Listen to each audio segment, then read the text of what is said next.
Welcome to the Everyday Comfort Podcast, where we help homeowners make smart decisions and save money, and guide contractors on building trust, growing their business, and delivering real value. Let's dive into the show. Hey, I'm Anthony Mound, and this is Everyday Comfort, real-world guidance for homeowners and home service pros to help you make smarter decisions, avoid expensive problems, and stay comfortable year-round. Today's episode is brought to you by Trust One, your local plumbing and HVAC team in Quincy, Massachusetts. Our mission is simple. The employee wins, the customer wins, and the company wins. That means clear communication, quality work, and a customer experience built on trust from start to finish. Learn more at trustoneservices.com. I have Chad here, Rise 25, who has done thousands of interviews with successful entrepreneurs and CEOs. We have flipped the script, and he'll be interviewing me today. Chad, welcome to the show. Hey, thanks so much, Anthony. Great to talk to you as always. Today, I think we're going to talk about kind of the approach to business that you take as kind of the lead guy over there at Trust One. Let me ask you this: what made you decide to start the company? We've talked about it once before, but review that with me, will you, if you don't mind? Yeah, so it's like a variety of reasons. It's definitely not money wasn't the highest priority. The priority was to have flexibility and to be able to create something, big and important and take care of customers and something that makes a difference. For me, I was always just advancing, or someone didn't give me the opportunity, and it was more than just doing plumbing or HVAC or working with my hands. It was to really build something. I really enjoy building things, even in the business today. I enjoy building different aspects of the business and building people and building a good culture and building things. So it's about building a business that's sustainable and great and does a great thing for our community. So that was kind of it's obviously an entrepreneurial venture. You were probably an expert in all things plumbing and HVAC, but now you're running your own business. Was there a lot of things that you didn't realize you didn't know, or had you already done something like that before when you started Trust One? Oh man, there's so many things I didn't. There's like everything I didn't know. I didn't know anything about business at all, and it's funny because you have to wear all these hats, Chad. Like you have to know about trucks and vehicles and finances and marketing and accounting and the technical part of the trade and people and leadership and um, there's so many different aspects of running a business, especially this one. Some businesses don't have vehicles that you drive to a house for to do service. If you had a software company, you can have all your employees can work from home. We can't have that, obviously.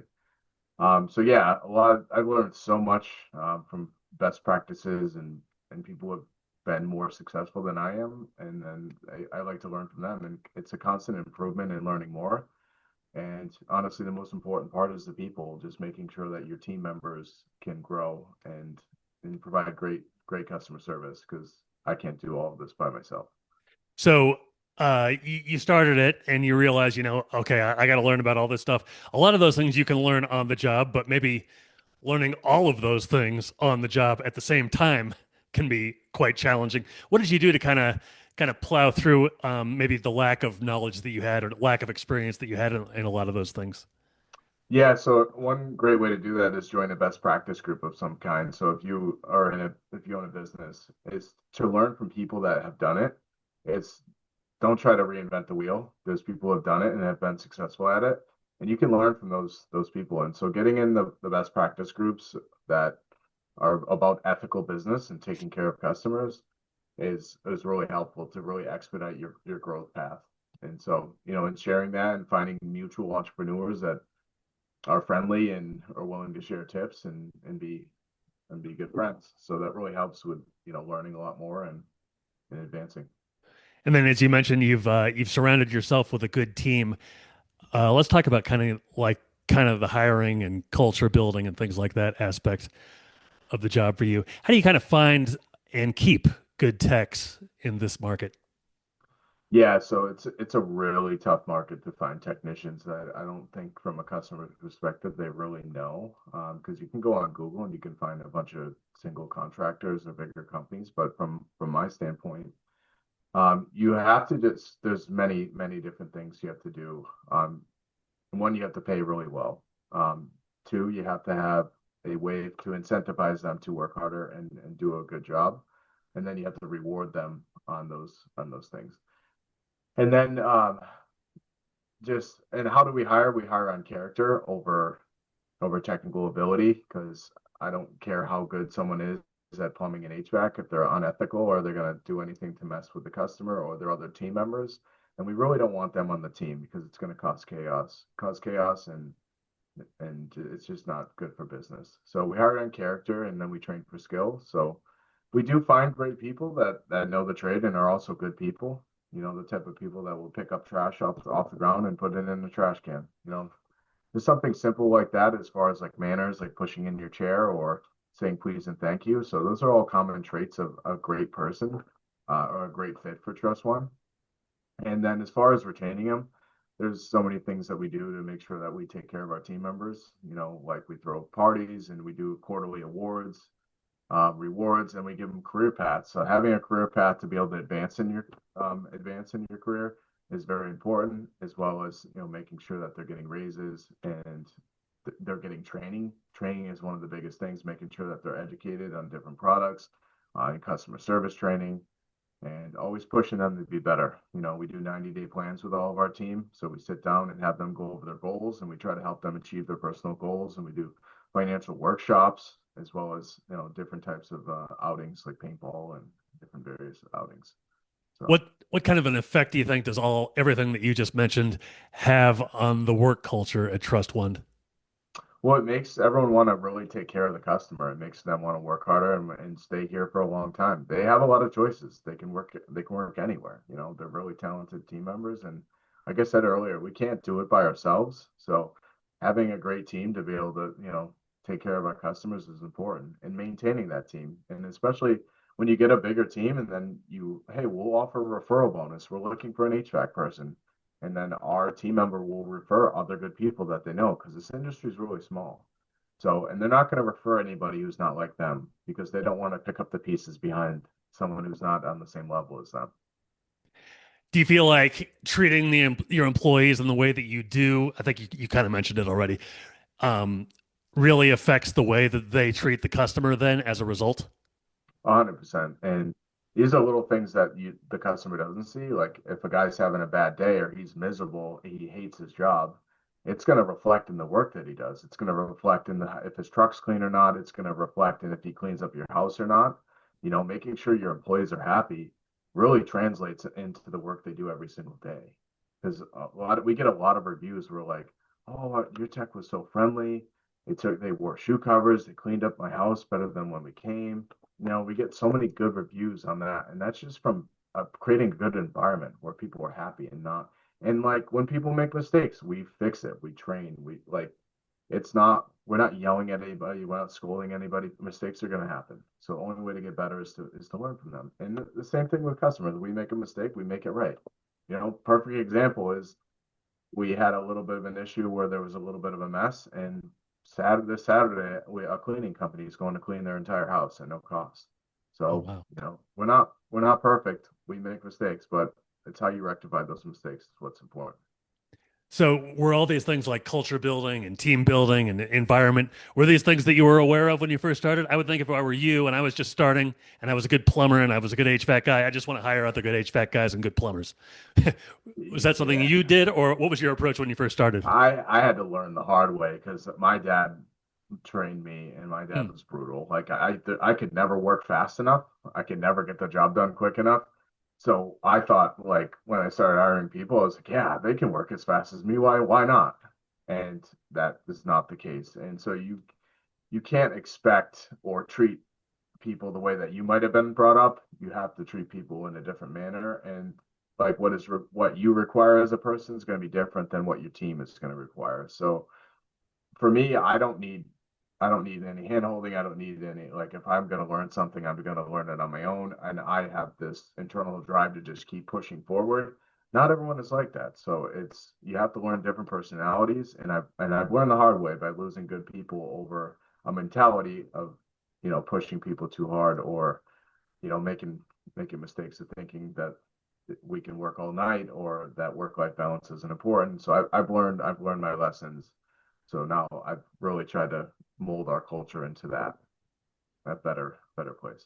What does in terms of a job market, what does the trades industry, specifically maybe plumbing and HVAC, look like? Are there a lot of people that want to get into it, or Are the people who are into it the people you really need to focus on and do the best you can to keep them happy, or is there a combination of the two? So as far as like seasoned veterans, it's pretty slim. I mean, we do get good applicants. It's, your word gets around if you take care of your team members, but we get a ton of new applicants, which Mm. is really great. We actually put a job posting up, and we got over 300 apprentice applicants, and it's been up for like not even a month, like Wow. over 300. So it's amazing to see actually people getting into the trades. So it's exciting, honestly. What do you think causes that desire? Maybe it's the economy, maybe it's AI. AI going to be pushing into a lot of jobs that might have been those, do the same thing over and over and over again, repetitive jobs um, that AI can do. So that's probably replaced a lot of jobs. And so people might be scared or uneasy. So they might think that AI is going to take their job. So, AI is not going to, at least for a long time, I hope, go underneath the kitchen sink in a customer's house and fix it all the way it should be done. So, So when you get 300 applicants and your priority is character, how do you distill those? How do you yeah, like go through those? yeah. So we have a applicant tracking system that does like a profile. So there's we use DISC. So, when it comes to personality traits, that software will say, hey, this person in comparison to what your role is and what you're looking for, do they fit or not? So it'll actually give you a report based on job fit to be able to kind of weed through those. And then if those people that apply, they don't fill out at all, I'm like, well, you really didn't put in the effort. So you're probably not going to put in the effort to learn and do a fantastic job. I'm not saying that's the case for everybody, but if someone went through and filled out everything and then they're also a good job fit, I'm going to look at them more than someone who didn't put in the effort to answer the questions. So when you decide to hire somebody, what's kind of the process from there to get them up to speed? Yep. So we would go through that. We would send them an offer letter. They would accept the offer letter, and then depending on what position they would be in, they spend time in the office to learn, our systems and processes, and kind of a welcome to the team. We do a nice like welcome basket. We give them a gift, and then we give them a first dollar. Like it's a dollar in a frame. And it's like, hey, this is the first dollar you earned with us.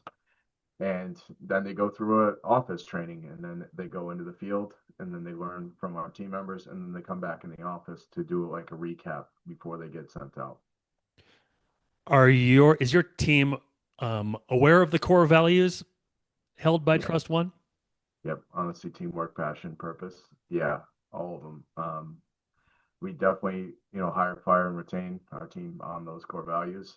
We actually, in our quarterly awards, we had one of the awards is our core values. It's like who demonstrated our core values the most. So Is one of those? It sounds like all of them are not compromisable. Is there one that you really won't compromise on, even if it costs you? honesty, yeah, honesty is a number one. Well, I mean, I won't compromise on any of them, but honesty is the one. Purpose, purpose is everyone has their own purpose, but like if you have a different purpose than me, it's not like I'm going to be upset about it. Mhm. So honesty is the number one. From the perspective of a plumber and HVAC guy, why is honesty so important? I like this industry's got a bad name, to be honest. Using the word honest again, Mhm. but like customers have been burned a lot. So, us not being transparent and not being honest about what we're doing is going to make everyone look even worse. So, having team members that are honest to us, giving us feedback, and then it allows them to be honest to the customer. So, Has there been in your kind of your journey as the lead guy there, has there been a mistake that you guys have made that really taught you something? hiring the wrong people in the beginning, I've just I needed someone to fill a seat, get the job done, and like it's come back to haunt me Hmm. 10 times over, whether it's giving refunds or sending someone back out to do the job over again, or lawsuits, or flooded ceilings, or destroyed property. There's all things that lead to, hiring the wrong team members, and then not having a training process for it. the training process for team members that need to learn. So now we're more strategic when hiring, and we'd rather spend more time hiring a quality candidate than hiring the wrong one. Is plumbing and HVAC a field where you kind of have to like stay abreast of changes? Like obviously like AI is taking over the world. Is that something that affects you guys, or are there other changes that you constantly kind of have to stay aware of so you can, keep up?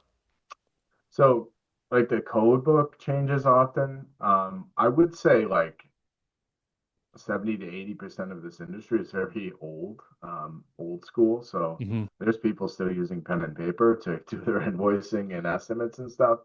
Um, so I think it is changing dramatically. I mean, at least for us, I'm trying to implement a lot of AI stuff in the business to get rid of those repetitive tasks that my team has to do, because I'd rather have them focus on the team and the culture and leadership.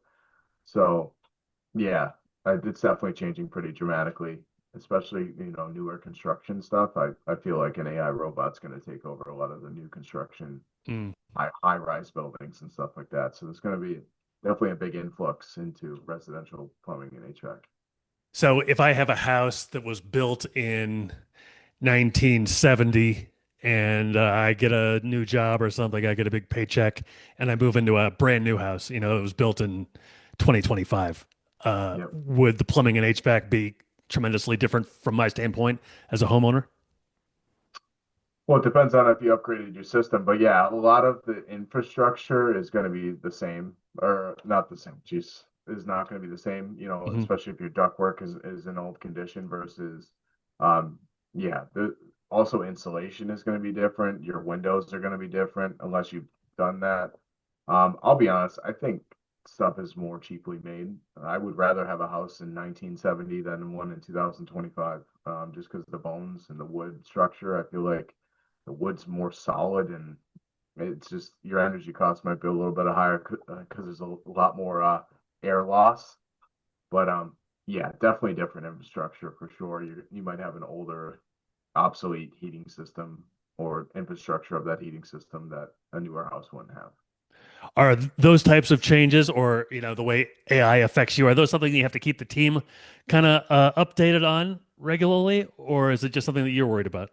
Yeah, there's constant changes all the time, especially with the new refrigerant. We just had a new refrigerant change about, I think it's going on about a year now. And so the install methods are different.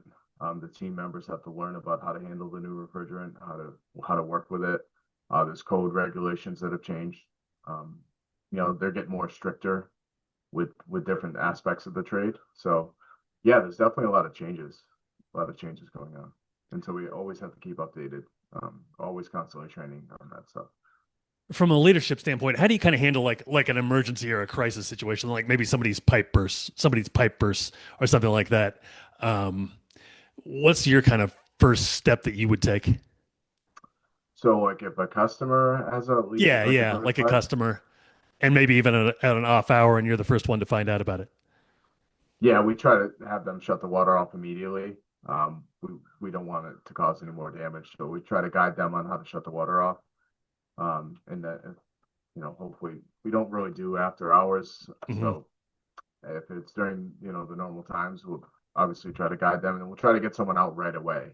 Hmm. At least shut the water off, get out right away, and we can get it fixed. But yeah, definitely getting the water off is the most important part. Okay. Is there what would you say is your favorite thing about now running Trust One? Ooh, my favorite thing. I would say I love, and maybe people look at me funny for this, but sales. I love, it's competitive. I love, going out in the field and helping my sales team, and it gets really competitive. And I really enjoy marketing, honestly. There's something about it. There's a lot of moving pieces, and I really enjoy it, you know. And then the people, of course, I love training my team and watching them, have success in their life, whether it's buying a house or buying a new car or having a baby or something rewarding for them is watching me, watching them after I train them on something and helping them improve in their own life. So when you say sales, normally you think of a good salesperson as like a slick, like I can sell you this in 10 seconds. You don't seem like you seem like more of like a no BS type of guy. Does that help you in Yeah. sales? Yeah, just educating, and then giving the pros and cons. Yeah, I'm no BS. I'm not. I mean, I won't say ever tell anyone that they're stupid, but I will say that this was a bad decision. Like, hey, if you like, what about this? I'm like, well, no, that's not a good decision, and here's why. Always very direct, and will explain in detail and break down everything in an ROI standpoint as well as a detail standpoint, so that the customer can make an educated decision.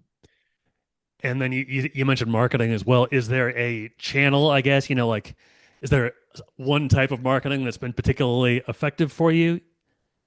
Yeah, so social media is a massive marketing channel for us, especially with Facebook, YouTube, TikTok, Instagram.